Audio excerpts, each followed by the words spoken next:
বাংলাদেশের মহামান্য রাষ্ট্রপতি জনাব শাহাবুদ্দিন আহমেদকে বঙ্গভবন থেকে জোরপূর্বক উচ্ছেদ করে পদত্যাগ করাতে বাধ্য করবে।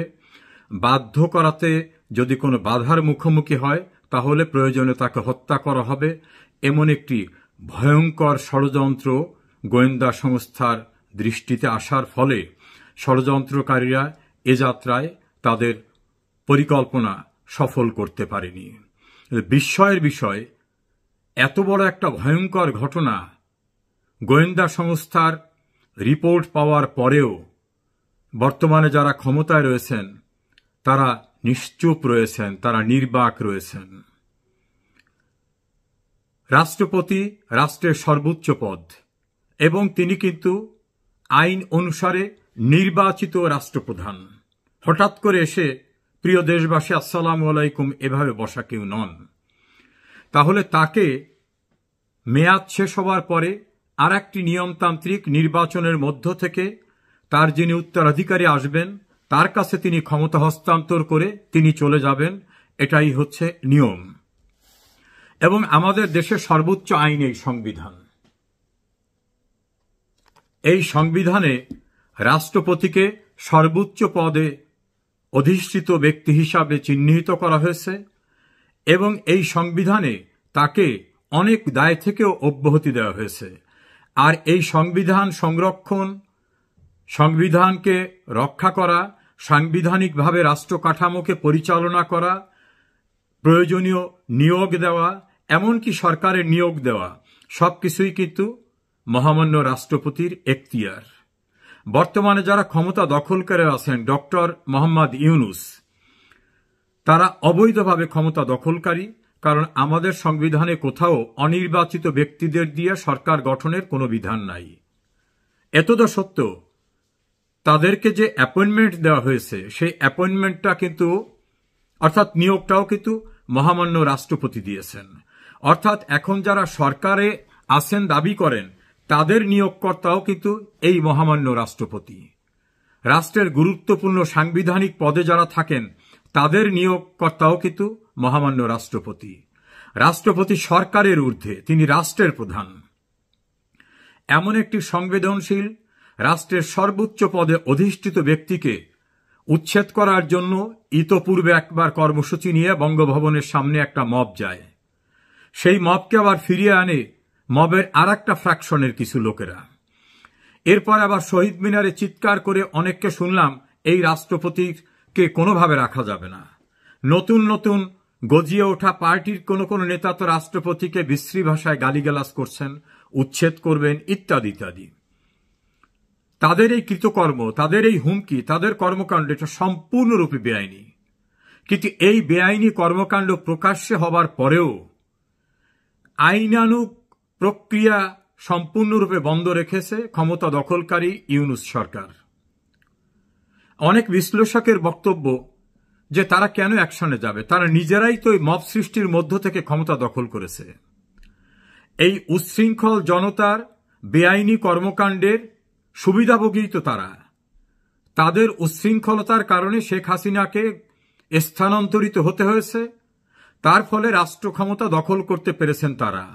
কাজেই এই মব ভায়োলেন্সের যারা বেনিফিশিয়ারি তারা কেন মব ভায়োলেন্সকে বন্ধ করবে, বরং এটাই তাদের মূল বাহিনী। এই বাহিনীর সাহায্যেই তারা প্রতিষ্ঠা পেয়েছে। ইতপূর্বে একাধিকবার গেলেও সর্বশেষ অতি সম্প্রতি মহামান্য রাষ্ট্রপতি বাসস্থান এবং কার্যালয় যেটা বঙ্গভবন, সেখানে আক্রমণ করার যে গভীর ষড়যন্ত্র, এই ষড়যন্ত্রে দেশের বাইরে থাকা অনলাইন অ্যাক্টিভিস্টরা জড়িত এবং দেশের অভ্যন্তরে যারা আজকে অবৈধ ক্ষমতা দখল করা বা মব সৃষ্টি করে একটা নির্বাচিত সরকারকে উচ্ছেদ করেছে তারাও এর সঙ্গে জড়িত। এটা বুঝতে আর নতুন কোনো জ্ঞান গরিমার প্রয়োজন হয় না। সেখানে কাকে নতুন করে রাষ্ট্রপতি বসানো হবে সেরকম একটা ঘোষণা এসেছে। আর রাষ্ট্রপতি পদটাকে এরকম চাইলেই যে কেউ দখল করতে পারে? অতীতে এভাবে দখল হয়েছিল দুইজন সামরিক শাসক, জেনারেল জিয়াউর রহমান এবং জেনারেল এরশাদ, তার পূর্বে আবু সাইদ মোহাম্মদ সায়েম। এই তিনজন কিন্তু অনির্বাচিত ব্যক্তি হিসাবে রাষ্ট্র ক্ষমতা দখল করেছিলেন। কেউই কিন্তু খুব শান্তিপূর্ণভাবে বিদায় নিতে পারেননি এবং তাদের এই রাষ্ট্র ক্ষমতা দখলের এই প্রক্রিয়াটাকে আমাদের সর্বোচ্চ আদালত কিন্তু বেআইনি, চরদখল, জবরদখল, রাষ্ট্রদ্রোহিতা নানা নামে অভিহিত করে তাদের ওই সকল সময়ের কৃতকর্মকে বেআইনি ঘোষণা করেছেন। ফলে অবৈধভাবে রাষ্ট্রপতির পদ দখল করা বা সরকারের পদ দখল করা কোনো ব্যক্তিকে আমাদের দেশে আইন কিন্তু কখনো অ্যাপ্রুভ করে নাই, অনুমোদন দেয়নি। বর্তমানে যিনি সরকার প্রধান দাবি করেন তিনি সম্পূর্ণরূপে অবৈধ, কারণ আমাদের এই সংবিধানে কোথাও অনির্বাচিত ব্যক্তিকে সরকার গঠন করার কোনো এখতিয়ার দেওয়া হয়নি। সংবিধানের অনুচ্ছেদ 7(2) বলা হয়েছে যে এই সংবিধানের বিধিবিধানের পরিপন্থী কোনো আইন বা কোনো কিছু করা হলে যেটাই করা হবে সেটাকে বেআইনি হিসাবে গণ্য করা হবে। আর সংবিধানের 7(a) অনুচ্ছেদে বলা হয়েছে যদি কোনো ব্যক্তি এই সংবিধানের যে সকল অনুচ্ছেদ সেই অনুচ্ছেদের পরিপন্থীতে বেআইনিভাবে কোনো কিছু করতে চান, এই সংবিধানকে লঙ্ঘন করতে চান, সমর্থন করতে চান, অনুসমর্থন করতে চান বা লঙ্ঘনকারীকে কোনোভাবে স্বীকৃতি দেন, তাহলে তাদের কৃতকর্ম রাষ্ট্রদ্রোহিতার অপরাধ হিসাবে গণ্য হবে। সেই আঙ্গিকে যদি বলি তাহলে ডক্টর মোহাম্মদ ইউনূস এবং তার পারিষদবর্গ তারা এই সংবিধানের বিধিবিধান ভঙ্গ করেছেন। এটা ভঙ্গ করে তারা রাষ্ট্র ক্ষমতায়, কারণ এই সংবিধানকে স্থগিত করা হয়নি। এই সংবিধান বিদ্যমান, এই সংবিধান আইনে কার্যকর রয়েছে।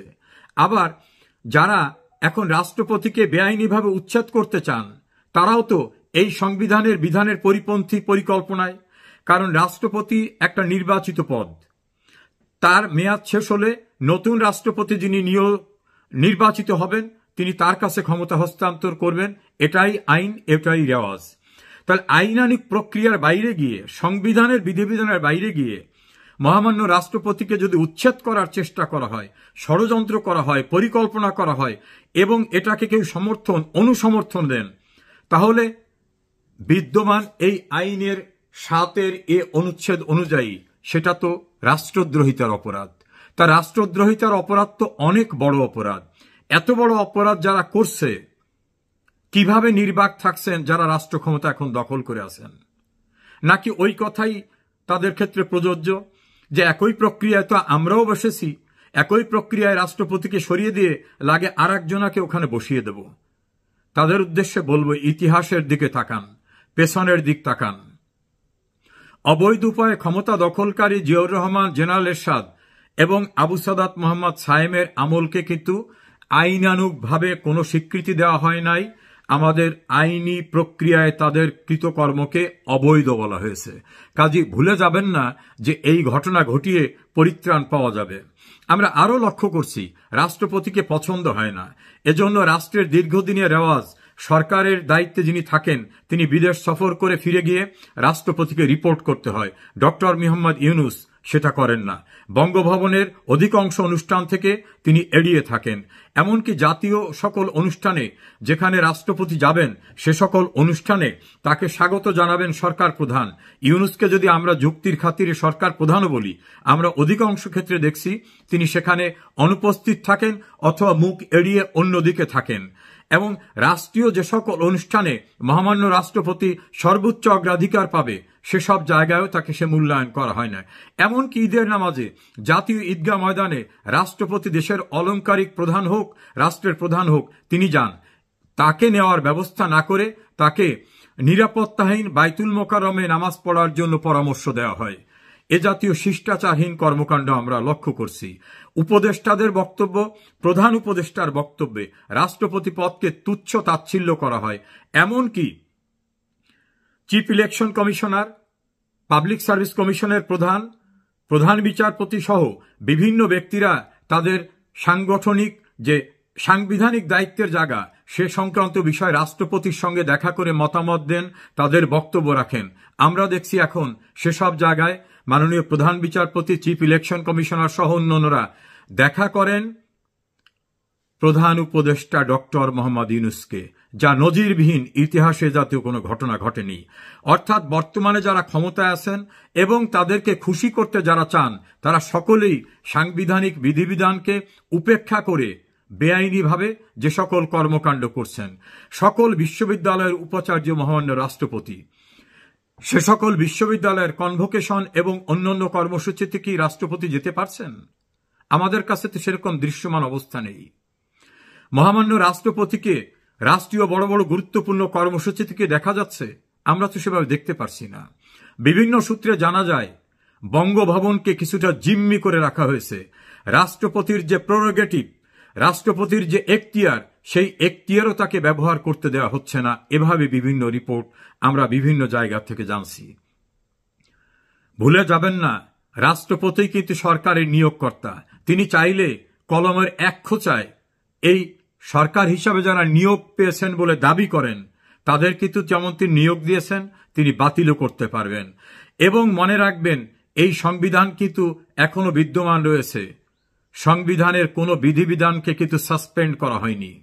আর নতুন করে জুলাই চার্টার বা অন্য কোনো নামেও যদি কোনো কিছু করতে চান, কোনো আইন কিন্তু সংবিধানের ঊর্ধ্বে আসবে না। আরও মনে রাখতে হবে, 1970 সালের নির্বাচনে যারা ম্যান্ডেট পেয়ে গণপরিষদে এই সংবিধান প্রণয়ন করেছিলেন, তাদের কিন্তু অবিভক্ত পাকিস্তানের মানুষরা, আর বিশেষ করে তৎকালীন পূর্ব পাকিস্তানের সকলে কিন্তু ম্যান্ডেট দিয়েছিল আওয়ামী লীগকে শাসনতন্ত্র তৈরি করার, দেশ শাসন করার। ফলে 71-এর যুদ্ধের মধ্য থেকে যে দেশটা স্বাধীন হয়েছে, সেই দেশের সংবিধান করার ম্যান্ডেট কিন্তু জনপ্রতিনিধি হিসাবে তাদের ছিল। সেই ম্যান্ডেটের সংবিধান যেটা ডক্টর কামাল হোসেনের নেতৃত্বে প্রণয়ন হয়েছিল, বঙ্গবন্ধু এই কমিটি করে দিয়েছিলেন এবং পার্লামেন্টে 1972 সনে যেটা অ্যাপ্রুভ হয়েছিল, সেই সংবিধানের ঊর্ধ্বে কোনো আইন করার কোনো সুযোগ নাই। যারা জুলাই চার্টারের নামে এই সংবিধানকে ছুঁড়ে ফেলতে চান, তাড়িয়ে দিতে চান, নতুন সংবিধান করতে চান, আপনাদের ম্যান্ডেট কি? বাংলাদেশে 18 কোটি মানুষ, বঙ্গবন্ধুর নেতৃত্বে সরকার তো মানুষের ম্যান্ডেট নিয়ে সংবিধান করেছিল। আপনাদের ম্যান্ডেট কে দিয়েছে? রাস্তাঘাটে দাঁড়িয়ে 2-4 হাজার বা 2-4 লাখ লোক বসে অথবা চিৎকার করে একটা কাগজ তৈরি করলেই বাংলাদেশের সর্বোচ্চ আইনের ঊর্ধ্বে সেই কাগজ হবে না। ফলে মানতে হবে এই সংবিধান। এই সংবিধানের বাইরে গিয়ে কোনো কিছু করার অবকাশ নাই। যারা করতে চান তাদের উদ্দেশ্যে বলবো, পেছনের দিক তাকান। সংবিধানের 8ম সংশোধনী, 5ম সংশোধনী, 7ম সংশোধনী, সব মামলায় কিন্তু সামরিক শাসকদের ক্ষমতা দখল, কৃতকর্মকে রাষ্ট্রদ্রোহিতা, অবৈধ দখল করা বিভিন্নভাবে অভিহিত করে রায় দেওয়া রয়েছে। সেই রায়ও কিন্তু বহাল আছে। ওই রায়ও কিন্তু এক প্রকারের আইন। আর সুপ্রিম ল অফ ল্যান্ড, এই সংবিধান কিন্তু বিদ্যমান আছে। যারা মহামান্য রাষ্ট্রপতিকে হত্যা করতে চান, উচ্ছেদ করতে চান, এবং এই সকল ঘটনা জানার পরেও রাষ্ট্র ক্ষমতায় থেকে যারা এগুলোকে কোনো ব্যবস্থা না নিয়ে প্রকারান্তরে সমর্থন করছেন, তারাও কিন্তু সংবিধানের 7-এর এ ধারার, 7-এর এ অনুচ্ছেদের অপরাধে অপরাধী হবেন। আর একটা জিনিস মনে রাখবেন, অপরাধ কিন্তু কোনোদিন তামাদি হয় না। প্রথম বিশ্বযুদ্ধের অপরাধীদের বিচার কিন্তু দীর্ঘদিন পরে হয়েছে। বঙ্গবন্ধুর খুনিরা দাম্ভিকতা করে বলতো ইন্ডেমনিটি অর্ডিন্যান্স আইনে পরিণত করে আমাদের মুক্তি দেওয়া হয়েছে। কোনো কিছুতেই কিন্তু তাদের রক্ষা হয়নি। প্রায় 36 বছর লেগেছে বঙ্গবন্ধু হত্যাকাণ্ডের চূড়ান্ত বিচার এবং সবকিছু সম্পন্ন হতে। সম্পন্ন কিন্তু হয়েছে, দাম্ভিকতা কিন্তু চূর্ণ হয়েছে। এখনো যারা রাষ্ট্রপতিকে হত্যা করতে চান, বঙ্গভবন দখল করতে চান, এবং যারা নির্বাচিত সরকারকে উচ্ছেদ করেছেন অসাংবিধানিক উপায়ে, তারা কিন্তু সংবিধান বহির্ভূত কাজ করেছেন। তাদের একজন ওস্তাদ, আমেরিকান নাগরিক ডক্টর আলী রিয়াজ, প্রকাশ্যে স্বীকার করেছেন, আমরা সবাই সংবিধান লঙ্ঘন করেছি। তাই আত্মস্বীকৃত ব্যক্তি এবং তাদের সহযোগী, তাদের সুবিধাভোগী, তাদের সমর্থনকারীদের কিন্তু সেদিন খুব দূরে না যে এই অপরাধের বিচারের মুখোমুখি হতে হবে। আশা করি এই বিষয়টা বিস্মৃত হবেন না। ইতিহাস কাউকে ক্ষমা করে না, কিন্তু অনেকে ইতিহাস থেকে শিক্ষা নেন না। চূড়ান্ত পরিণতির কঠিন মিউজিকের জন্য প্রস্তুত হন আপনারা।